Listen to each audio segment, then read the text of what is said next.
Bonjour à tous, c'est une joie de pouvoir vous accueillir, entre guillemets, vous accueillir virtuellement une fois de plus pour ce culte en ligne. Bienvenue aux membres et aux habitués de l'Église, bienvenue plus largement à tous ceux et celles qui regardent nos cultes. Que Dieu notre Père vous accorde au nom de Jésus-Christ et par son Saint-Esprit sa grâce et sa paix. Sans plus attendre, je vais laisser la place à Julien et Anaïs pour une prière suivie d'une lecture biblique. Je vous invite à la prière. Seigneur, nous voulons te louer car tu es Dieu et nous voulons te remercier pour ta présence dans nos vies, pour la paix que tu veux nous accorder malgré les circonstances actuelles assez particulières. Nous voulons te demander humblement de nous accorder ta miséricorde et ton soutien. Seigneur, nous remettons entre tes mains notre pays, que tu puisses donner la sagesse nécessaire à nos autorités pour la gestion de la crise actuelle, la crise sanitaire, mais également les autres crises que traverse notre pays. Nous voulons te prier pour notre Église, pour tous les membres qui la composent et pour notre équipe pastorale également. Que tu puisses tous nous aider à être des témoins fidèles à ta parole. Et nous te prions que toute la gloire te revienne. Au nom de Jésus. Amen. Amen. Nous vous proposons la lecture du passage qui se trouve dans le livre d'Exode, chapitre 33, des versets 12 à 23. Moïse dit à l'Éternel, « Vois, tu me demandes de conduire ce peuple, mais tu ne me fais pas connaître qui tu enverras pour m'accompagner. Pourtant, tu m'avais dit, je t'ai choisi personnellement et tu jouis de ma faveur. Maintenant, si réellement j'ai obtenu ta faveur, veuille me révéler tes intentions pour que je te connaisse. Alors, j'aurai vraiment ta faveur. Et considère que ce peuple-là, c'est ton peuple. » Dieu répondit, « Je marcherai moi-même avec toi pour te rassurer. » Moïse reprit, « Si tu ne viens pas toi-même avec nous, ne nous fais pas partir d'ici. À quoi reconnaîtra-t-on que j'ai obtenu ta faveur, moi ainsi que ton peuple, sinon si tu marches avec nous, et si nous sommes ainsi distingués, moi et ton peuple, de tous les autres peuples sur la terre. » Alors l'Éternel répondit à Moïse, « Même ce que tu viens de demander, je te l'accorde, parce que tu jouis de ma faveur et que j'ai une relation particulière avec toi. » Moïse reprit, « Permets-moi de contempler ta gloire. » Dieu lui répondit, « Je ferai moi-même passer devant toi toute ma bonté, et je proclamerai devant toi les qualités de l'Éternel. Je ferai grâce à qui je veux faire grâce, j'aurai compassion de qui je veux avoir compassion. Mais tu ne pourras pas voir ma face, car nul homme ne peut me voir et demeurer en vie. » L'Éternel dit encore, « Il y a ici un lieu, près de moi. Tiens-toi debout sur le rocher. Et quand ma gloire passera, je te mettrai dans le creux du rocher et je te couvrirai de ma main, jusqu'à ce que j'aie passé. Puis je retirerai ma main et tu me verras de dos. Mais ma face ne pourra pas être vue. »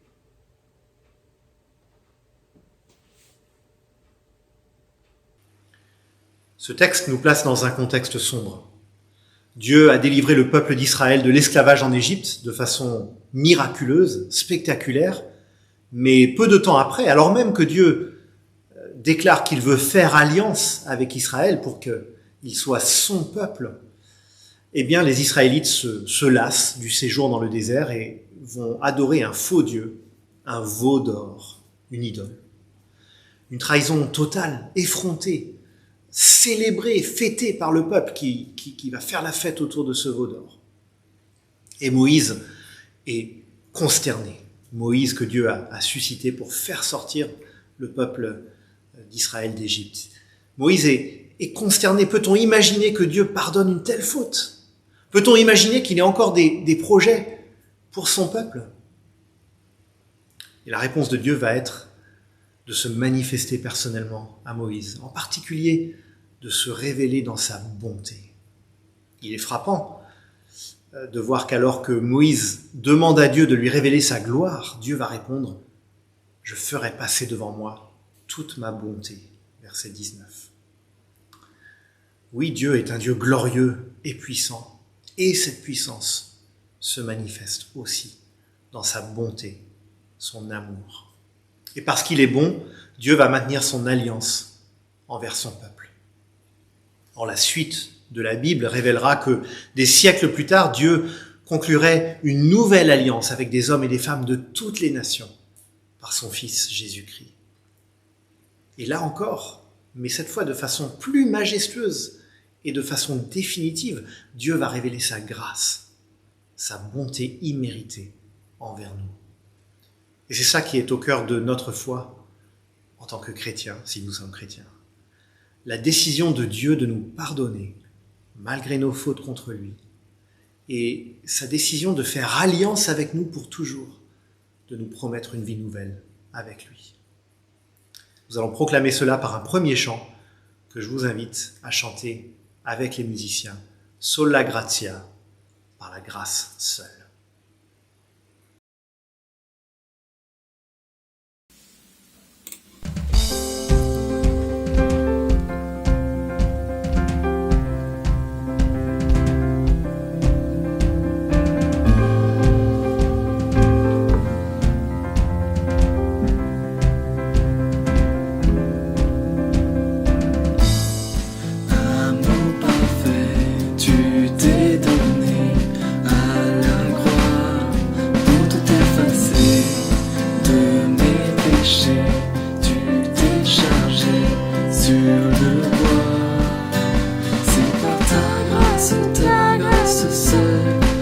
Je suis pardonné.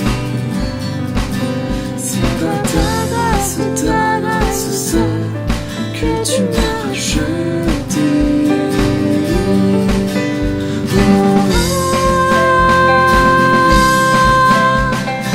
Merci pour la croix, ton amour pour moi. Ta grâce ne faillit pas.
Ta grâce m'affranchit, ta grâce purifie, ta grâce m'offre la vie, ta grâce m'a sauvé, ta grâce a pardonné, ta grâce m'a comblé, ta grâce m'a libéré, ta grâce justifie, ta grâce m'affranchit, ta grâce purifie, ta grâce m'offre la vie, ta grâce m'a sauvé, ta grâce a pardonné, ta grâce m'a comblé, ta grâce m'a libéré, ta grâce justifie, ta grâce m'affranchit, ta grâce purifie,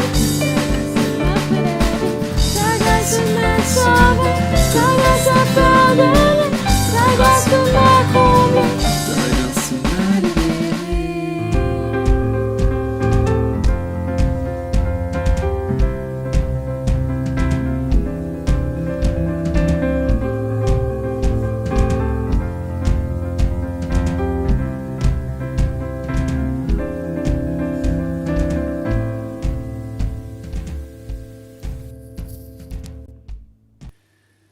nous aurons maintenant quelques annonces.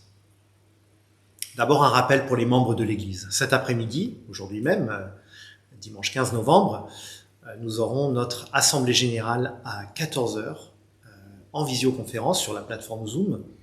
La connexion peut avoir lieu dès 13h45 et nous vous demandons de vous connecter entre 13h45 et 14h pour que nous puissions commencer la réunion bien à l'heure. Si vous êtes membre de l'Église, mais que vous n'avez pas encore reçu les indications pour vous connecter et les divers documents, contactez-nous au plus vite, l'un des pasteurs, pour que nous puissions vous les transmettre. Ce rendez-vous est important et nous vous remercions d'avance pour votre participation. L'ordre du jour n'est pas particulièrement chargé et même si c'est toujours un peu dangereux de dire cela, normalement, cette réunion ne devrait pas être particulièrement longue. La rencontre découverte s'adresse à ceux et celles qui font leur premier pas dans la foi chrétienne ou qui veulent découvrir la foi chrétienne. Pour cela, 2 rendez-vous en ligne sont proposés cette semaine, mardi de 19h30 à 21h ou bien vendredi sur le même créneau de 19h30 à 21h. Pour toute question, contactez Paul Harrison qui apportera le message dans quelques instants ou bien l'un des membres du conseil ou de l'équipe pastorale. Nous pourrons vous donner les indications à ce sujet. Jeudi soir, pour des raisons d'ajustement de planning, nous aurons exceptionnellement une 2e réunion de prière de suite sur Zoom. Normalement, nous alternons entre réunion de prière et études bibliques. Nous aurons une étude biblique le jeudi suivant, mais ce jeudi qui vient, nous aurons à nouveau une réunion de prière de 20h à 21h sur la plateforme Zoom.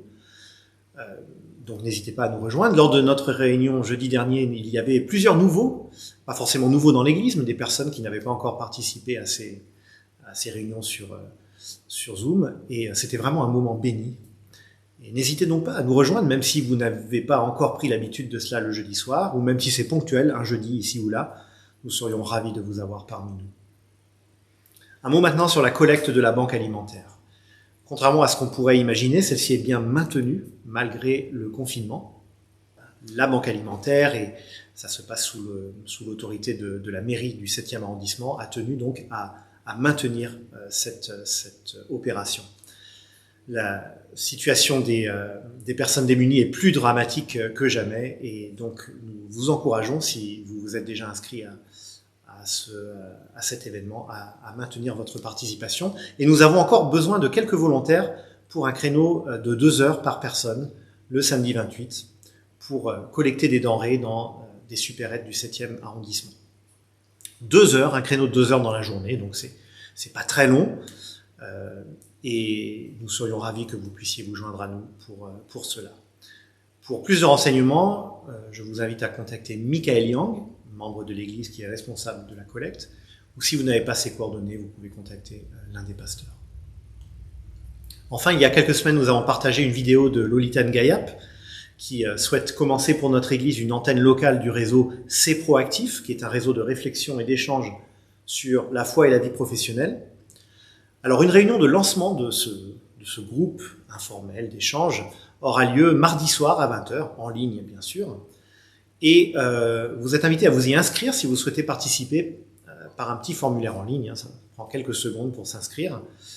Et vous trouvez ce formulaire soit dans un email qui a été envoyé mardi 10 novembre, si vous êtes sur la liste de diffusion de l'Église, vous avez reçu ce mail, ou bien vous pouvez le trouver sur notre page Facebook, ou encore, si vous ne le trouvez pas par ces moyens-là, vous pouvez nous contacter et nous ferons le lien avec Lolita.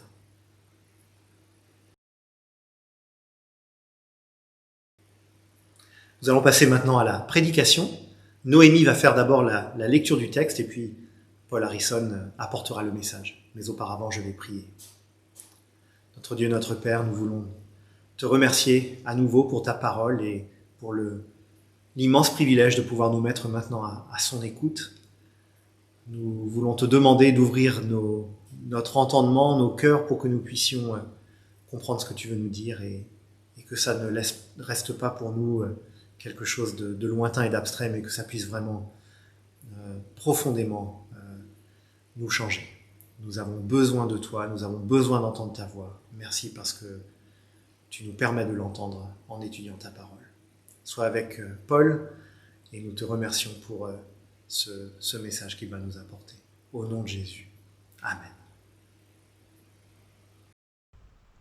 Bonjour à tous, je vous invite à lire le texte biblique d'aujourd'hui avec moi, qui se trouve dans le livre de 1 Roi, au chapitre 19, et nous lirons ensemble les versets 1 à 18. 1 Roi 19, versets 1 à 18.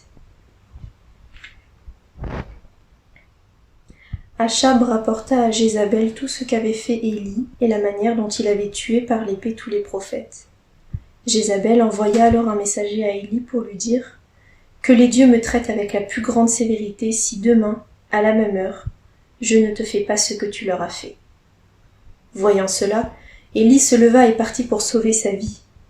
Il arriva à Beersheba, une ville qui appartient à Juda, et il y laissa son serviteur.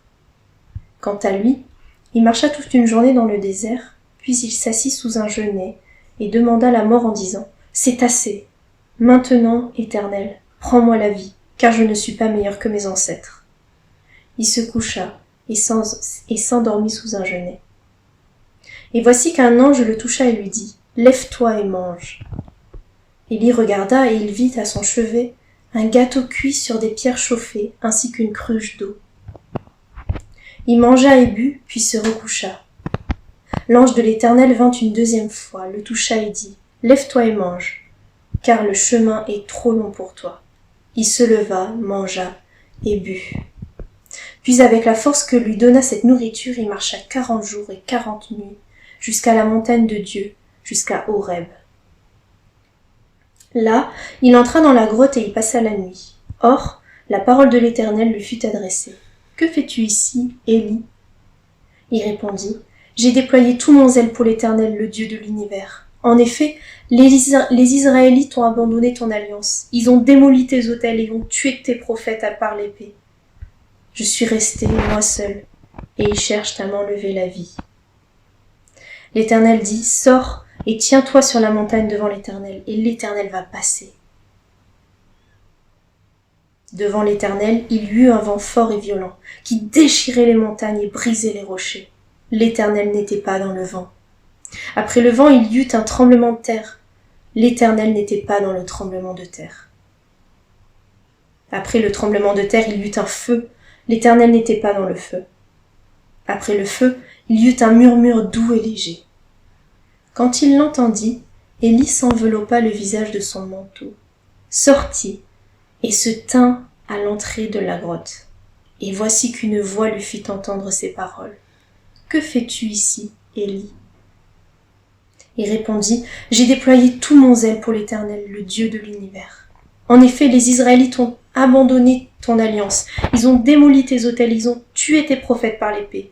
Je suis resté moi seul, et ils cherchent à m'enlever la vie. » L'Éternel lui dit, « Vas-y, poursuis ton chemin dans le désert jusqu'à Damas. Une fois arrivé là-bas, tu consacreras par onction Hazaël comme roi de Syrie. Tu consacreras aussi par onction Jéhu, le petit-fils de Nimshi, comme roi d'Israël, et tu consacreras par onction Élisée, le fils de Shaphat, d'Abel-Méhola, comme prophète à ta place. Celui qui échappera à l'épée de Hazaël, Jéhu le fera mourir, et celui qui échappera à l'épée de Jéhu, Élisée le fera mourir. Mais je vais laisser en Israël 7000 hommes. Ce sont tous ceux qui n'ont pas plié le genou devant Baal et dont la bouche ne l'a pas embrassé. » Amen. Quel est l'enjeu de ce texte ? Saviez-vous qu'il est mentionné dans des ouvrages médicaux, dans un livre datant de 2018 intitulé « Risques psychosociaux et qualité de vie au travail », le chapitre sur le burn-out est introduit de la façon suivante. On retrouve loin dans le temps des descriptions cliniques de l'état de burn-out, que ce soit la grande fatigue du prophète Élie dans l'Ancien Testament ou dans la littérature plus contemporaine de Thomas Mann, etc.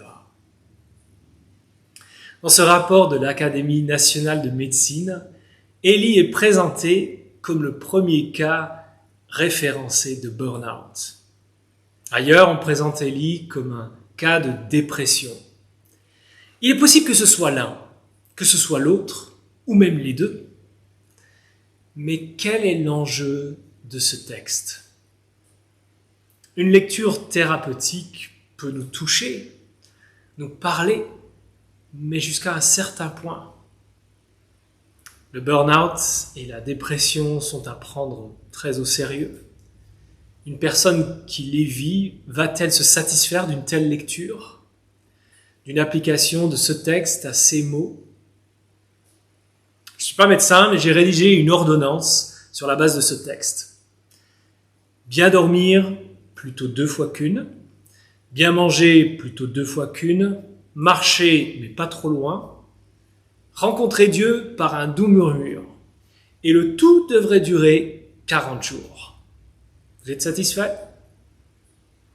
Je sais qu'on recherche des médecins, mais à ce point-là, quel est l'enjeu de ce texte? On en revient à cette question. Une autre lecture courante de ce passage, c'est de voir une bonne leçon de morale. Dans la plupart des commentaires, ce récit tourne à la correction pour Élie. On le dit trop affecté dans ses émotions, craintif, lâche, centré sur lui-même, attaché aux victoires éclatantes, arrogant. Et là encore, cette lecture pourrait nous séduire. On aime bien regarder le caractère d'une personne et se rassurer par similitude ou contraste. Je me sens un peu comme Élie là, abattu, centré sur moi-même, plus envie de rien. Ouf, je suis pas le seul. Ou alors je me sens bien en lisant ce texte, parce que je ne réagis pas comme lui. Ouf. L'idée n'est pas de disculper Élie de tout travers, mais de se demander encore et toujours quel est l'enjeu de ce texte. Et je vous suggère que ces 2 premières lectures manquent la cible et de loin. Pour le méditer, on va parler de 2 rendez-vous. Un rendez-vous avec la mort dans les versets 1 à 4, un rendez-vous avec Dieu dans les versets 5 à 18. Au verset 2, Jézabel menace de tuer Élie à la même heure qu'il a fait mourir les prophètes de Baal. Au verset 4, c'est Élie lui-même qui demande la mort. Un rendez-vous avec la mort, mais la mort ne sera pas au rendez-vous. On découvre ensuite un autre rendez-vous, un rendez-vous au mont Horeb avec Dieu, et Dieu sera bien là au rendez-vous. On commence avec un rendez-vous avec la mort dans les versets 1 à 4.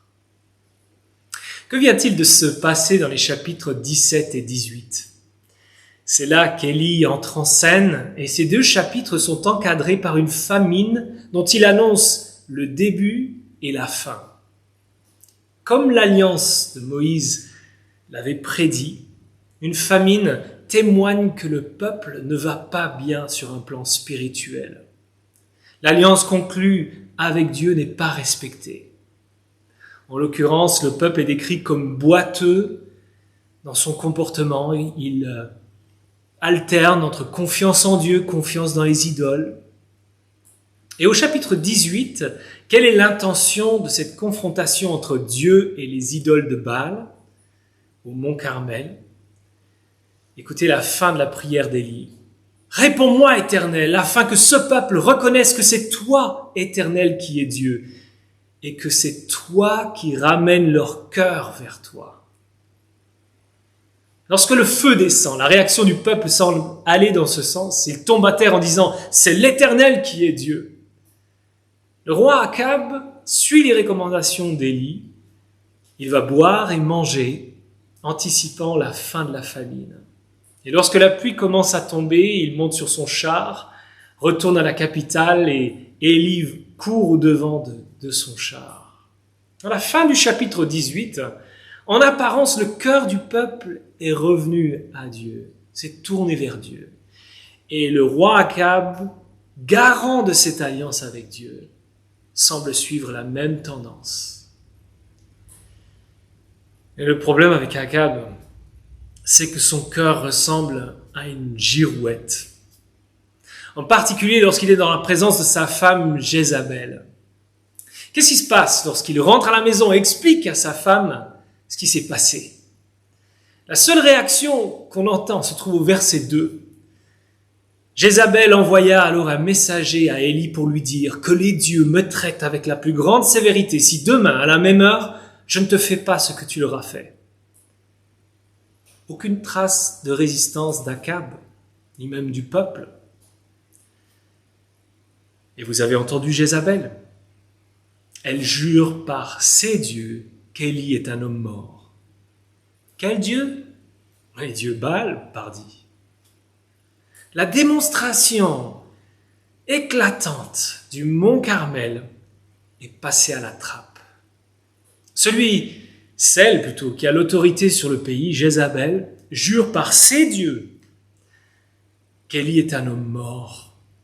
Et ce n'est pas Akab qui va la contredire. Quelle est la réaction d'Élie? Verset 3. Voyant cela, Élie se leva et partit pour sauver sa vie. Il arriva à Beersheba, une ville qui appartient à Juda, et il y laissa son serviteur. Élie s'enfuit, et c'est là généralement qu'on décrit un homme craintif, lâche, centré sur lui-même. Il est probable qu'il ait eu de la crainte, mais ça n'explique pas tout. En 2 Rois 1, il est menacé par le roi Akazia et ses soldats, et il ne fuit pas à ce moment-là. Et si ce n'était pas uniquement sa vie qui le préoccupait? Si c'est le peuple entier qu'il avait à l'esprit? C'est vrai, il ne veut pas mourir sous les ordres d'une Jézabel, mais quel prophète voudrait mourir d'une souveraine étrangère, idolâtre et autoproclamée?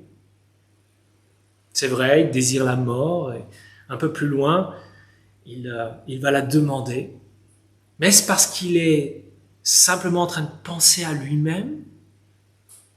C'est l'alliance avec Dieu et avec son peuple qui est en jeu ici, pas seulement la vie d'Élie. C'est la trajectoire du peuple de l'alliance qui est en jeu ici, pas seulement la sienne. Et lorsqu'il laisse partir son serviteur, lorsqu'il affirme qu'il n'est pas meilleur que ses ancêtres, oui, il est conscient d'un échec. Mais est-ce qu'il est uniquement focalisé sur lui-même? C'est l'alliance du Sinaï qui est en jeu ici. C'est l'avenir du peuple de Dieu qui est en jeu. Et c'est là tout le paradoxe d'une lecture courante de ce passage. Nous sommes prompts à juger Élie en prétendant qu'il est centré sur lui-même. Et si c'était le contraire? Si nous étions incapables de voir l'aspect communautaire de ce qui se passe. Pourquoi? Parce que nous sommes centrés sur nous-mêmes. Je veux un texte qui me parle à moi, dans ma situation. Je veux un texte qui me parle personnellement. Je veux que ça me fasse du bien. Il va falloir la deuxième partie du récit pour le démontrer, mais je vous suggère que c'est avant tout l'état de l'alliance avec Dieu qui préoccupe Élie au plus haut point. C'est l'avenir du peuple de Dieu qui le décourage de cette façon. Et si c'est bien cela, ce texte nous renvoie à la question. Sommes-nous à ce point préoccupés par la gloire de Dieu, la situation de son peuple dans notre génération? Est-ce que nous sommes préoccupés à ce point par nos compatriotes qui vivent sans Dieu, sans espérance?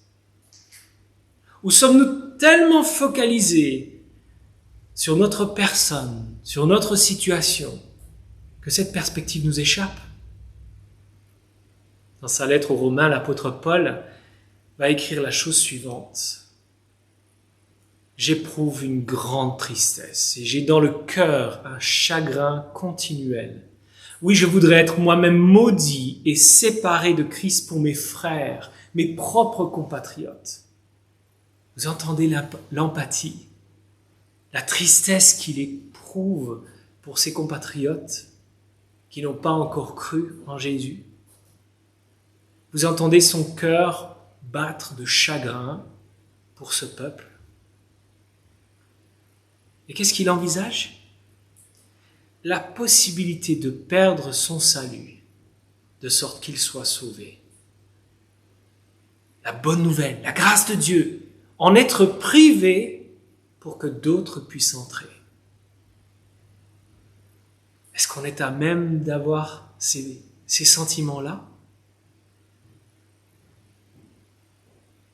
On s'en est peut-être approché en pensant aux membres de sa famille. Et encore, qu'il l'a souhaité. Mais il va plus loin. Il parle de ses compatriotes. Je ne sais pas pour vous, mais je suis repris pour le peu de tristesse que j'éprouve, que je ressens, le peu d'empathie que j'ai pour mes compatriotes qui se perdent sans espérance, sans Christ. Le peu de considération que j'ai pour la gloire de Dieu et l'état de son peuple dans ma génération. Notre Père, accorde-nous une passion pour ton renom, un amour pour ton peuple et ceux qui vivent sans espérance. Au passage, notez que si Élie pense à sa mort, il est conscient qu'il n'en est pas le maître. C'est à Dieu qu'il demande de reprendre sa vie. Et de manière surprenante, Élie est le seul à n'avoir pas connu la mort. En prenant un peu de recul sur ce qui s'est passé, que doit-on en retirer? Il y a un mythe récurrent qui doit être démenti. Il suffirait que Dieu opère un miracle et telle personne athée croirait. Il suffirait que Dieu opère une guérison pour tel voisin malade et celui-ci se convertirait. Il suffirait que je présente les bons arguments et cet ami sceptique croirait. Il suffirait que je sois suffisamment à l'écoute, que je sois suffisamment présent auprès de telle personne, que je lise les bons passages pour ce frère ou cette sœur et il ou elle reviendrait de ses écarts. Il suffirait que je montre à tel frère ou telle sœur ce passage et il ou elle changerait d'avis. Ce qui s'est passé au lendemain ce qui s'est passé au mont Carmel doit démentir ces mythes. Il ne suffit pas d'un miracle, d'une information, d'un bon argument. Dieu seul peut changer les cœurs, les ramener vers lui. Et cela nous amène naturellement au deuxième rendez-vous. Un rendez-vous avec Dieu dans les versets 5 à 18. Un rendez-vous avec Dieu. Élie a rendez-vous avec Dieu et il sera bien là. Tout à l'heure, en parlant du découragement d'Élie, j'ai tapé bien fort sur une lecture individualiste. Et vous vous êtes peut-être dit que j'avais été trop dur. C'est possible. Avec la deuxième partie, j'ai l'occasion de tempérer un peu mes propos. Qu'est-ce qui frappe dans les versets 5 à 9 ? N'est-ce pas la magnifique compassion dont Dieu fait preuve pour un homme abattu? N'est-ce pas la manière dont Dieu prend soin d'un prophète découragé jusque dans les choses les plus élémentaires? La compassion de Dieu pour Élie se voit dans la présence d'un ange, dans les repas qui lui sont servis. La mention d'une cruche et d'un gâteau rappelle sa providence passée au chapitre 17. Dans son état, Élie n'a pas d'abord besoin d'un long discours. Il a besoin de dormir et de manger, tout simplement. Mais dans un deuxième temps, il va rencontrer Dieu. Pour ce rendez-vous, il parcourt plusieurs centaines de kilomètres. Pourquoi un rendez-vous aussi loin? Une lecture courante de ce passage consiste à voir dans ce voyage une sortie de route pour Élie. On prend généralement la double question de Dieu au verset 9 et 13 comme une réprimande de Dieu. Que fais-tu ici? Il n'aurait jamais dû fuir aussi loin. Mais notez qu'Élie n'est pas à l'initiative de ce voyage, Qui parle de chemin, de voyage? C'est l'ange au verset 7, présenté comme l'ange de l'Éternel qui l'encourage à manger, car le chemin est trop long pour toi. Qu'est-ce qui se passe? Pourquoi Élie doit-il aller au mont Horeb? Le mont Horeb est présenté au verset 8 comme la montagne de Dieu, autrement appelé aussi le mont Sinaï. Annoncé par l'ange de l'Éternel, ce voyage dure 40 jours et 40 nuits. Ça vous rappelle quelque chose? Dans la même veine, vous remarquez les doublons? Il y a 2 étapes dans le voyage. Il y a 2 fois où l'ange vient dire à Élie, lève-toi et mange. 2 fois où on trouve une référence à une grotte. On peut aussi traduire un creux dans le rocher. 2 fois, Dieu pose la même question. Que fais-tu ici, Élie? 2 fois, Élie répond de la même manière. Pourquoi ce voyage à la montagne de Dieu? Des siècles plus tôt, l'ange de l'Éternel donne un rendez-vous à Moïse sur cette montagne pour une alliance avec son peuple. Le vent fort, le tremblement de terre, le feu rappellent les différentes manières par lesquelles Dieu s'est révélé au temps de l'Exode et en particulier sur cette montagne. En Exode 32, alors que Moïse était sur la montagne pour rencontrer Dieu pendant 40 jours, 40 nuits, comment le peuple s'est-il comporté? Il s'est fabriqué une idole, un veau d'or. Que s'est-il passé ensuite? Moïse a intercédé pour ce peuple. Il a dû remonter sur la montagne. Et dans sa grâce, Dieu a renouvelé son alliance.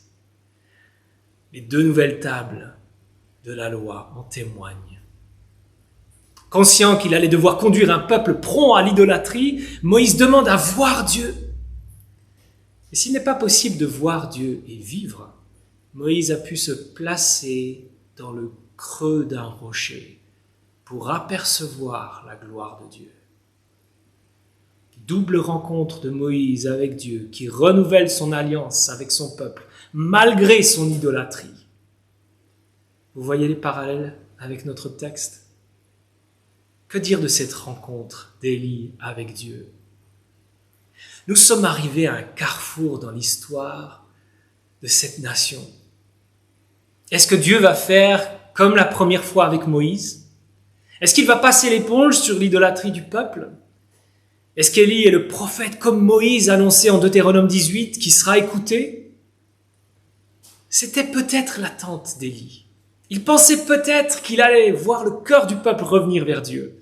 Il pensait peut-être que Dieu allait manifester sa gloire de manière éclatante, comme la première fois par un vent violent, un tremblement de terre, le feu. Invité à la barre, Élie témoigne de la situation. J'ai déployé tout mon zèle pour l'Éternel, le Dieu de l'univers. En effet, les Israélites ont abandonné ton alliance. Ils ont démoli tes autels et ont tué tes prophètes par l'épée. Je suis resté moi seul et ils cherchent à m'enlever la vie. On a l'habitude de lire la réponse d'Élie comme un trait d'arrogance. Mais est-il possible de le lire autrement? N'est-ce pas ce qui s'est passé? Si 100 prophètes ont été protégés dans une grotte par Abdias, n'est-il pas le seul prophète en fonction? N'est-il pas vrai que les Israélites ont abandonné l'alliance, démoli les autels? N'est-il pas vrai qu'on cherche à lui enlever la vie? Si on pense qu'Élie se trompe, qu'il est centré sur lui-même, qu'il a fait une sortie de route, que faire des versets 15 à 18? Dieu annonce à Élie qu'il devra oindre 3 personnes, Hazaël, Jéhu, Élisée. Et quel sera le rôle? Il est résumé au verset 17. Celui qui échappera à l'épée de Hazaël, Jéhu le fera mourir. Et celui qui échappera à l'épée de Jéhu, Élisée le fera mourir. Nous sommes à un carrefour de l'histoire du royaume du Nord. Un jugement est annoncé sur cette nation idolâtre, Dieu ne recommencera pas comme si rien ne s'était passé.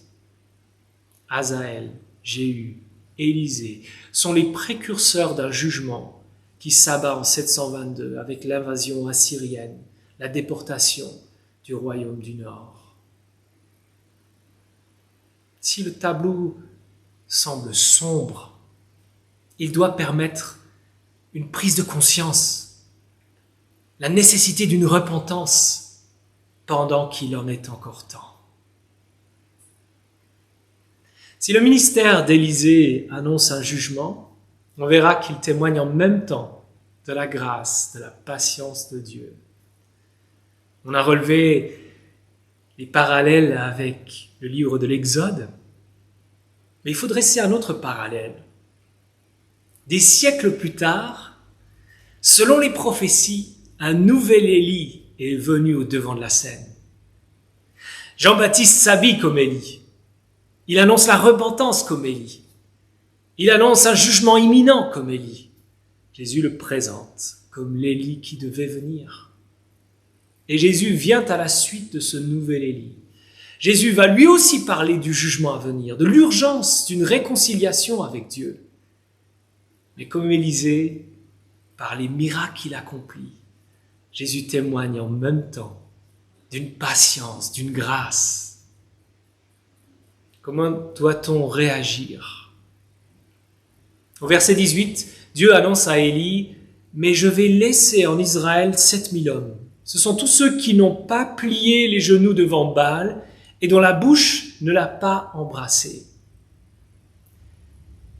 7000 personnes, c'est beaucoup ou c'est peu? Ça peut sembler peu quand on pense à toute une nation, tout un peuple. Mais pour quelqu'un qui vit ce désir, qui veut revenir à Dieu, c'est suffisamment encourageant, n'est-ce pas? J'ai cité l'apôtre Paul tout à l'heure dans sa lettre aux Romains. Au chapitre 11, il cite ce verset 18. Pour lui, ces 7000 sont le symbole de ses compatriotes qui se tournent vers Jésus pendant qu'il en est encore temps. Ça peut sembler peu en comparaison avec tout un peuple, mais c'est suffisamment encourageant pour une personne qui veut revenir à Dieu. N'est-ce pas la même chose pour nous aujourd'hui? Si les ministères successifs d'Élie et de Jean-Baptiste annoncent un jugement, nous sommes encouragés à la repentance pendant qu'il en est encore temps. À la suite de Jean-Baptiste, Jésus s'est présenté comme un plus grand Élisée, comme un plus grand Moïse, comme un plus grand Josué, promettant un royaume à venir. En regardant autour de nous, on pourrait être découragé de voir peu de personnes s'intéresser à Jésus.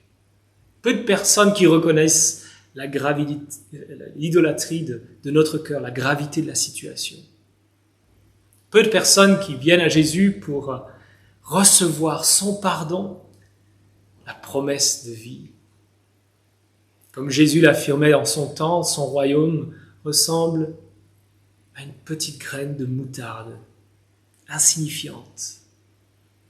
Et pourtant, elle grandit. Comment est-ce que ce royaume grandit? Par des manifestations de puissance, par un vent violent, un tremblement de terre, le feu.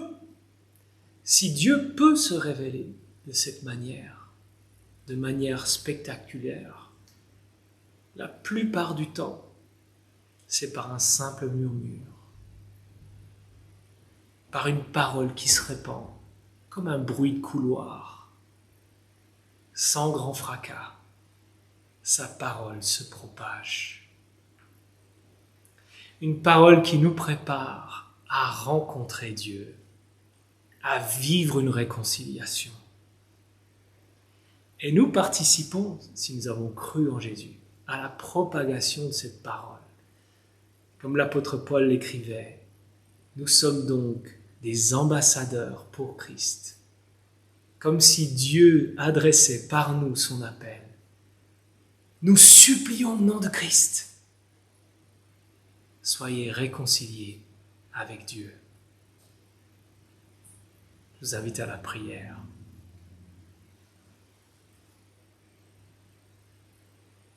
Notre Dieu, notre Père, nous voulons, par ce texte, réaliser que le temps est court, qu'un juste jugement nous retomberait sur nous si nous n'avions pas en Christ celui qui a pris le jugement à notre place. Et si nous nous sommes éloignés de lui, nous voulons revenir à lui, placer notre confiance en lui et en lui seul, sachant que c'est par lui que la réconciliation est possible. Et nous te prions, Seigneur, que tu nous accordes cette empathie, cet amour pour nos compatriotes, pour ceux qui nous entourent. Accorde-nous la grâce de participer à la propagation de cette parole. Que tous entendent sa voix. Que le plus grand nombre vienne à la repentance et à la foi en Jésus-Christ, de sorte qu'ils soient réconciliés avec toi pendant qu'il en est encore temps. Et nous te le prions au nom de Jésus pour ta gloire et l'avancement de ton règne. Amen. Nous allons désormais avoir 2 temps musicaux. D'abord, un chant composé et interprété par notre frère Yann Bialecki et qui reprend les paroles du texte aujourd'hui. Et puis après cela, nous aurons un chant d'assemblée. Je vous inviterai donc sans autre transition à chanter avec les musiciens le chant Notre Dieu. Donc d'abord Yann et ensuite le chant Notre Dieu.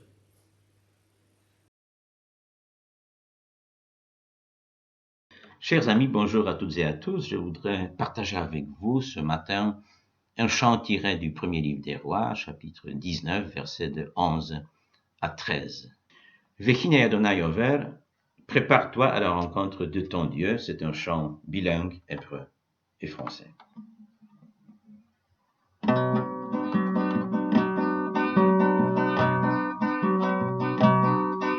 Vechine Adonai Over, Adonai Over.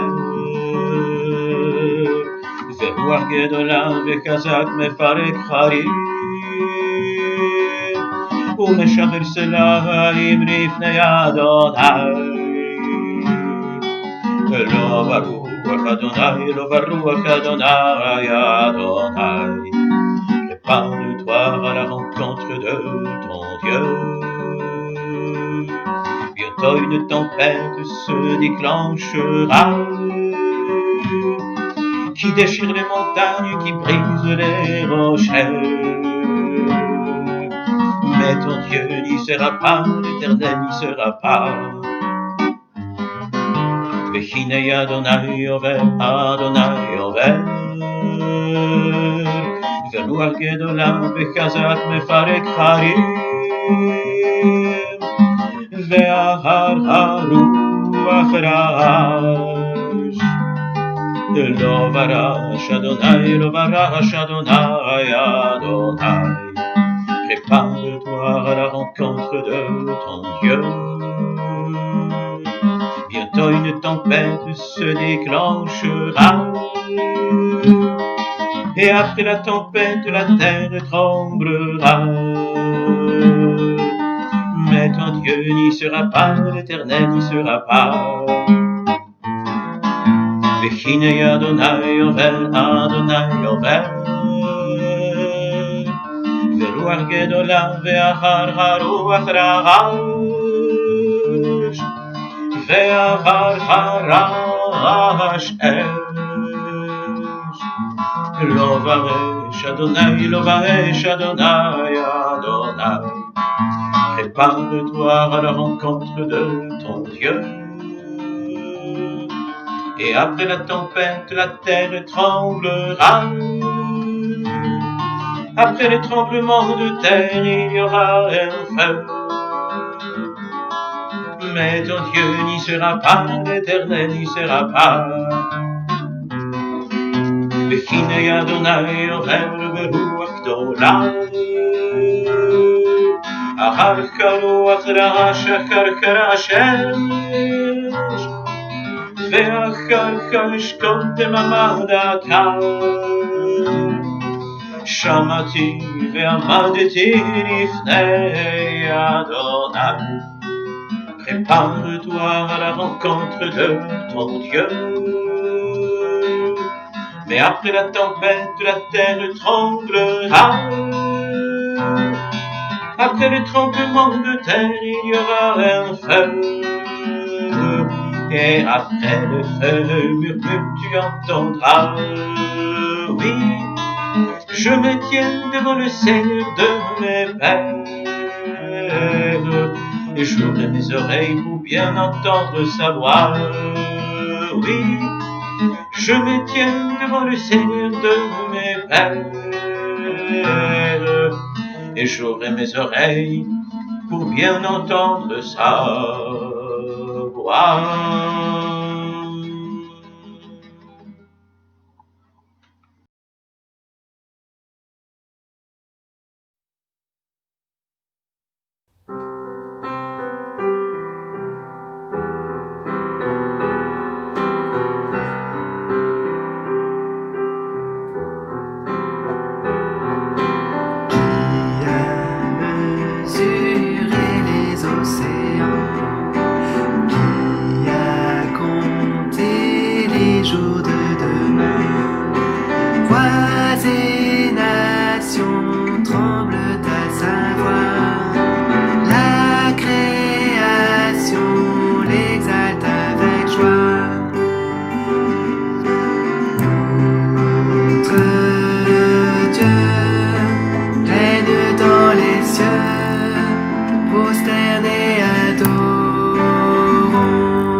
les cieux, prosternés adorent notre roi, nul n'est son égal, prosternés adorons-le.